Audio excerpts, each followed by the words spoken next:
decodificación es utilizar la predecodificación. ¿Sí? Básicamente lo que hago es decir, parte de la complejidad inherente a la decodificación la muevo antes, ¿sí? En una etapa que también va a ser decodificación, pero que básicamente va a ser una decodificación previa, inicial, ¿sí? Cosa de que luego la etapa de decodificación, cuando llegue el momento de decodificar la instrucción, tenga menos tareas. No es más que, si tengo una decodificación que ocupa más de un ciclo, los primeros ciclos llevarlos antes y los últimos ciclos dejarlos en lo que usualmente conocemos como decodificación. El proceso no consiste en más que eso, pero básicamente consiste en poner la predecodificación o acá o generalmente en este punto de acá. ¿Sí? Me quedó un cortito el pizarrón, pero poner la predecodificación acá. Cuando tengo que leer la IKY, cuando leo cosas a la IKY.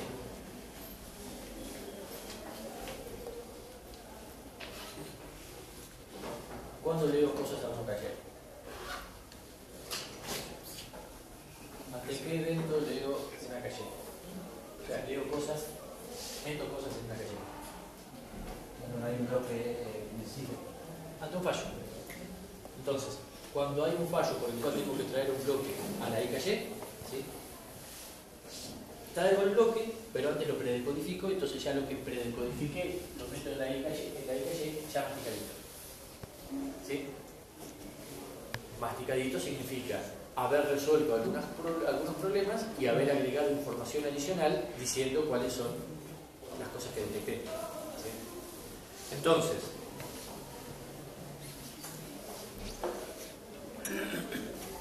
en general, y ejemplificado con el otro procesador, el AMD, ¿sí? Ya desde el K4,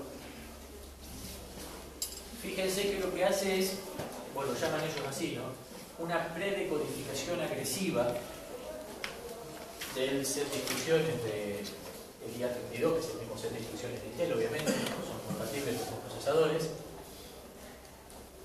Lo que hace es lo siguiente: desde la memoria, esta memoria en realidad puede ser la calle L1, L2, L3, así que hacia adentro del procesador siempre sería la L1, ¿sí? Que sería esta calle de acá, pero la calle de instrucciones. ¿Sí?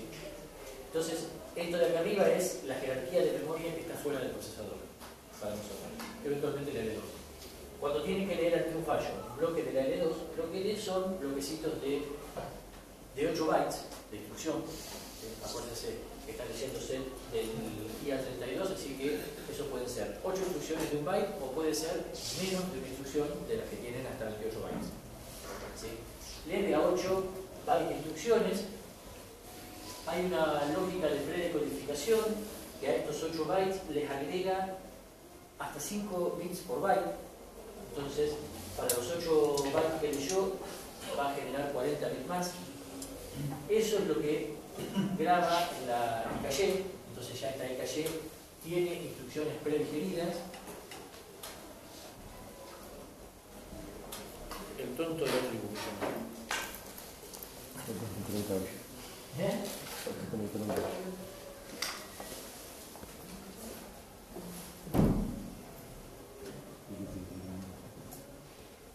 A ver si se termina apagando.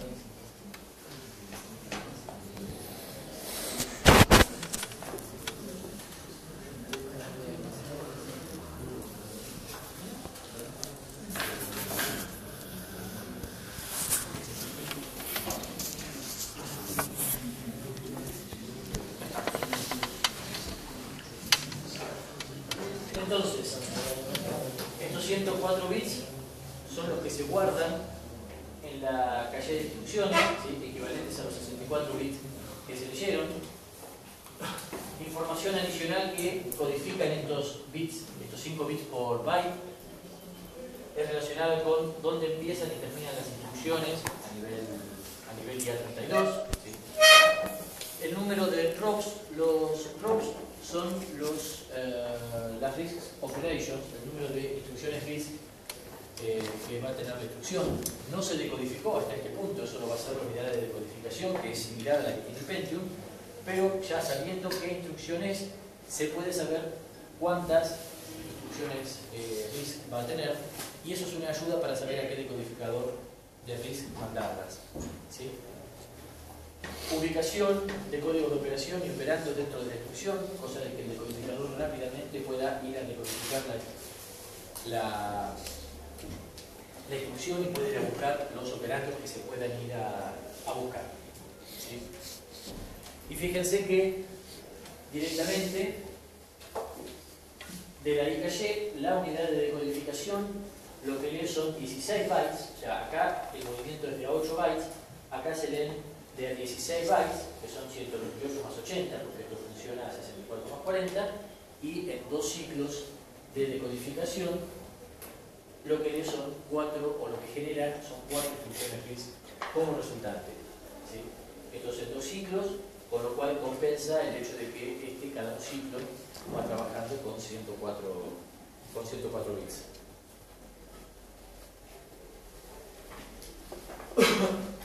La siguiente etapa era la de despacho de instrucciones. ¿Sí? Usualmente, bueno, en un procesador escalar no existe el concepto de unidad de despacho porque hay una única unidad funcional que es la que consume las instrucciones que van atravesando el pipeline. En un superescalar diversificado hay varias unidades funcionales heterogéneas, con lo cual surge el concepto de una unidad que inteligentemente resuelva a dónde enviar las instrucciones de acuerdo a su tipo o de acuerdo a alguna otra característica. Usualmente dentro de un procesador va a haber dos modos de trabajo, un modo centralizado y un modo distribuido. En el modo centralizado, cosa que ocurre en las primeras etapas del pipeline y eventualmente en las últimas, ¿sí? Las instrucciones van a atravesar las diferentes etapas y se van a intercomunicar vía buffers que en general tienen una relación directa con las etapas, como habíamos visto hasta ahora. Ese es el modo centralizado. Y el modo distribuido, en el cual las instrucciones se van a distribuir hacia caminos alternativos a través de las decisiones que tome esta unidad. Esta unidad, fíjense que está justito un punto antes de la ejecución, y para poder ejecutar una instrucción, en realidad yo necesito asegurarme que la instrucción tiene todos sus operandos, esto es, que cumple con las dependencias de datos verdaderas, que la instrucción no tiene dependencias de datos falsas, y que la instrucción tiene un recurso a donde poder mandarla. ¿Sí? Entonces, que existe, seguro que existe, pero me refiero que está disponible la unidad funcional en donde se va a ejecutar esa instrucción. Esto es, que hay dependencia, o sea, que se satisfacen las dependencias de recursos. ¿Sí? La unidad de despacho, más allá de saber que si la instrucción es de punto fijo, tiene que mandarla para el lado de las unidades de punto fijo, tiene que en principio poder lidiar con todas esas dependencias. Obviamente no va a lidiar con todas las dependencias, de hecho no va a lidiar con ninguna, ¿sí? Y por ende toma una solución muy simple, que es, ¿se acuerdan cuál era el buffer que seguía una unidad de despacho?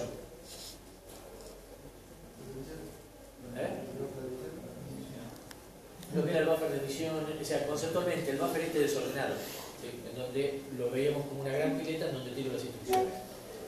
Que en el caso de la unidad de despacho puede ser un único buffer para cada, o sea, es un único buffer para cada tipo de función, de unidad aritmética, digamos, disponible. Entonces, básicamente, la unidad de despacho lo que dice es, yo sé que esta instrucción es de punto fijo, la voy a tirar en este buffer porque acá están las unidades de punto fijo. El tema de las dependencias de datos, de recursos, etcétera, no me importa. Los tiro en el buffer y que a partir de ahora se encargue alguien en ese buffer. ¿Sí? Entonces, ¿cómo resuelve las dependencias? Pasándole la bola a otro, directamente.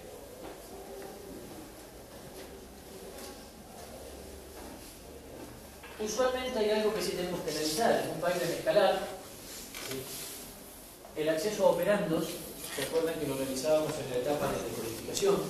Mientras se estaba decodificando la instrucción, aprovechábamos para acceder al banco de registros, en el entendimiento de que al menos en el set de instrucciones del MIPS eso se veía muy claro. Casi todas las instrucciones accedían a 2 operandos, muy pocas accedían a un operando solo de los registros, y otras tantas menos accedían a memoria o no usaban los registros del banco de registros, ¿sí? En general no nos perjudicaba eso porque como total no teníamos otra cosa que hacer más que esperar a que la decodificación termine, podíamos leer tranquilamente el banco de registros y si después no se utilizaba alguno de los registros leídos, no perjudicaba a nadie, ¿sí? En particular, el acceso operando se realiza en la etapa de decodificación. Si algún operando no estaba actualizado, se frenaba la instrucción dependiente hasta que el operando estaba disponible. El frenado de una instrucción frenaba las siguientes en el pipe. Estoy escribiendo un pipe en escalar, ¿sí? Y podíamos utilizar técnicas como bypassing o estrategias de reordenamiento del código en el compilador para tratar de no frenar el pipe, ¿sí? En un pipeline superescalar, el tema que tengo es que algunos operandos pueden no estar disponibles al momento de decodificación de la instrucción. O ustedes me dicen, pero en el escalar también pasaba, por eso usábamos bypassing. Es cierto, ¿sí? Pero el tema es que una instrucción puede depender de instrucciones previas que aún no hayan terminado su ejecución. Se están ejecutando en este momento. O sea, no es como en el pipeline escalar en donde yo sé que el dato, ¿se acuerdan que bypassing se basaba en el concepto de que el dato no estaba salvado en el banco de registros, pero ya estaba calculado, simplemente estaba terminando de circular por la parte final del pipe? ¿Se acuerdan? Entonces lo agarraba del punto donde estuviera y lo mandaba al punto que lo necesitaba. Acá puede que alguna instrucción que necesito para ejecutar, para que me dé su resultado, todavía se esté ejecutando. Puede ser peor todavía, puede que todavía no se haya empezado a ejecutar, que esté en este buffer de desorden de instrucciones, ¿sí? Porque ahora tengo muchas instrucciones, puede haber dependencias de recursos o cosas que obligan a que una instrucción me tiene que aportar un dato, pero quizás ni siquiera todavía se está ejecutando, ¿sí? Obviamente en estas condiciones no es posible aplicar técnicas de bypassing, porque se acuerdan ustedes de la técnica de bypassing lo que era un gran multiplexor en la entrada del ALU, en donde o entraba el registro que yo necesitaba si ya lo tenía, o si una serie de criterios me decían que el dato no estaba ahí y que estaba a la salida de la unidad de ejecución, o que estaba a la salida de la unidad de memoria, o que estaba a la salida de todos los bancos de registros que estaban desde esta unidad hacia el final. Entonces los direccionaba y los mandaba a la entrada de este multiplexor. Imagínense que tenga que hacer eso para todas las unidades funcionales y todos los bancos de registros de acá al final de mi procesador superescalar, ¿sí? Y sobre todo, que tengo que testear además si la instrucción es la que yo busco o no, porque ahora están desordenadas. Entonces tengo que hacer un paralelismo en el espacio y un paralelismo en el tiempo. No tiene mayor sentido. Casi como que me conviene frenar la instrucción y que espere, ¿sí? Ese es el problema al que nos enfrentamos. Y estamos hablando de una dependencia sola por ahora, la de datos verdadera, ¿sí? La solución, acá está. La justificación más que la solución, porque ya sabíamos que existía esta pileta, este buffer de instrucciones desordenadas. El agregado de un buffer entre la unidad de decodificación y la de ejecución de instrucciones, ¿sí? Las instrucciones decodificadas se almacenan en ese buffer hasta que tengan todos sus operandos. Cuando una instrucción tiene todos sus operandos, se extrae del buffer y se ejecuta. Fíjense que almacenar las instrucciones hasta que tienen todos sus operandos es resolver las dependencias de datos verdaderas. Cuando la instrucción tiene todos sus operandos, se extrae del buffer y se ejecuta. No está explícito puesto ahí en ese párrafo, pero cuando dispongo del recurso necesario para poder ejecutar la instrucción que ya tiene todos sus operandos, la extraigo y la mando al recurso ese. Entonces, también este buffer lidia con la dependencia de recursos. Al menos la dependencia